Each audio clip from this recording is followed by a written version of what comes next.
Hi, you guys. Okay, so I'm gonna read Psalm 139 from the Bible, because that's where it's found. It's in the Bible.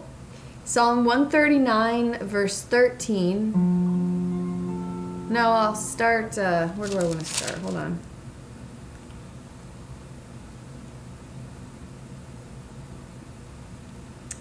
I'll start at the whole thing.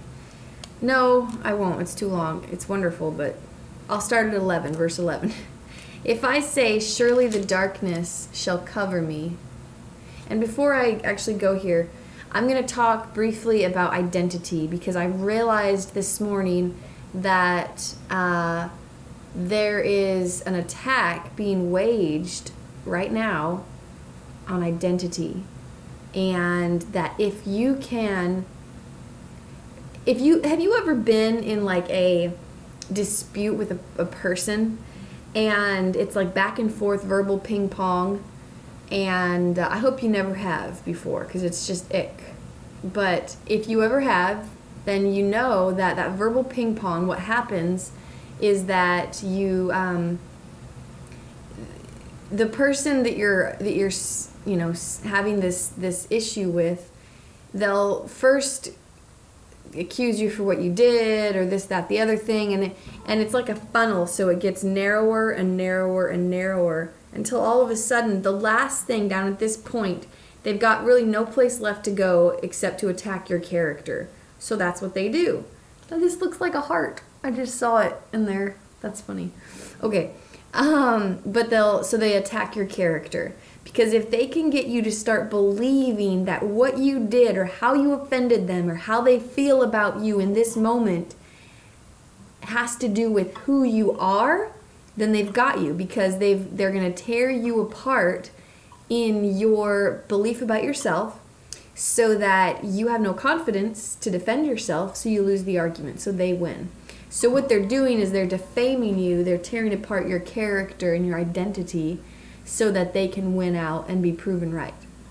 Now this is exactly, we know, if you know about the spiritual battle that we're dealing with here, you know that that is not them, that is an evil spirit that you're dealing with. You're dealing with a spiritual battle. We don't wrestle against flesh and blood, we wrestle against principalities and powers, right?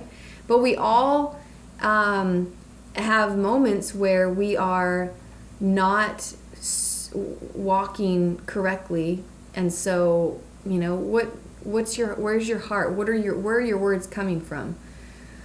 Anyways, so the defamation of character and identity is critical. And I just realized the other day, I thought, a lot of this stuff I'm hearing in my head is very negative toward myself.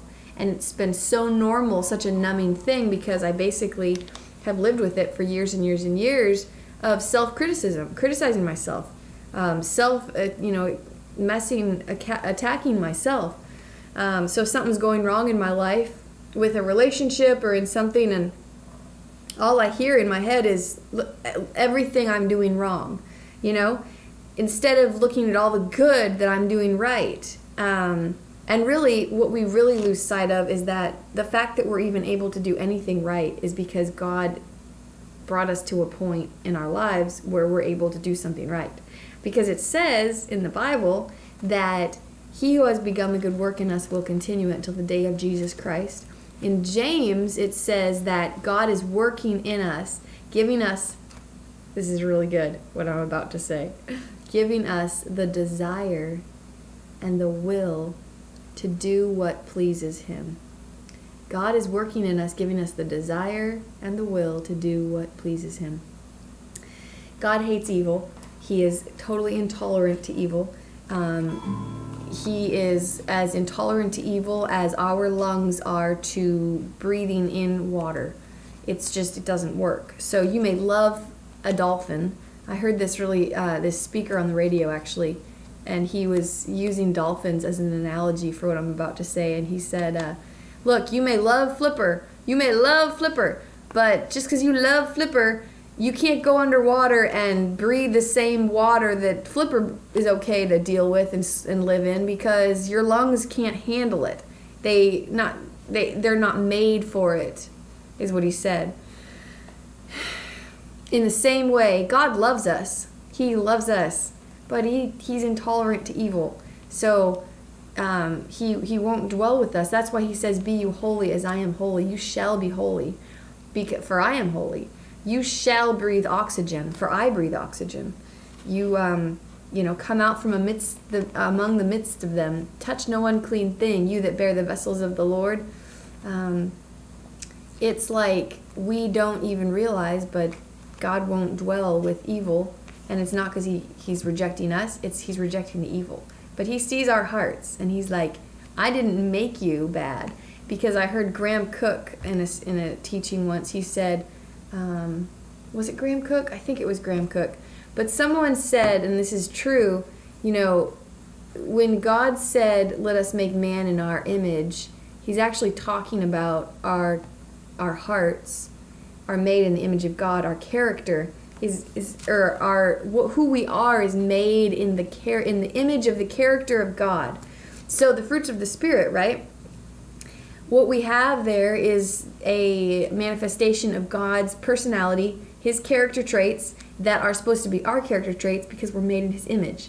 So as we become who we really are in him, we start to see those come to life, and that's who we are. So that's our identity, that's our character, that's who God created us to be. But what Satan starts to do is he wants to tear you apart and tell you that who you are is actually the bad stuff that you're caught up in.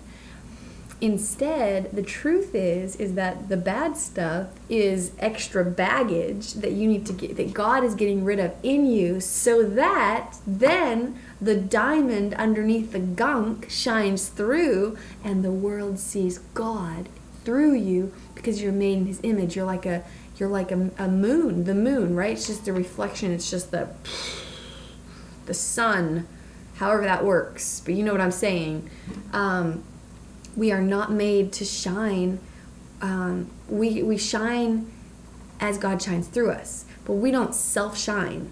I mean, we're beautiful whether we reject God or not. We're all fearfully and wonderfully made, but we only come into God's true identity or our true identity in God when we really yield to him. Remember, we are the instrument, and only his master hand really knows how to play our instrument. And when we really grasp that, it's like, why wouldn't we want to? I mean, everybody dreams of being something amazing, right? You already are. You're already amazing. You are absolutely beautiful. All of you. We all are beautiful. We are fearfully and wonderfully made. How could we not be? Look around. Look at nature. Look at this incredible creation that God, the Alpha, the Omega, Elohim has created. Jehovah. And then try to think about you. How amazing you are in comparison to a tree. Like the detail in an oak tree or a pine tree or a weeping willow. And then look at you. Think about it. Your identity.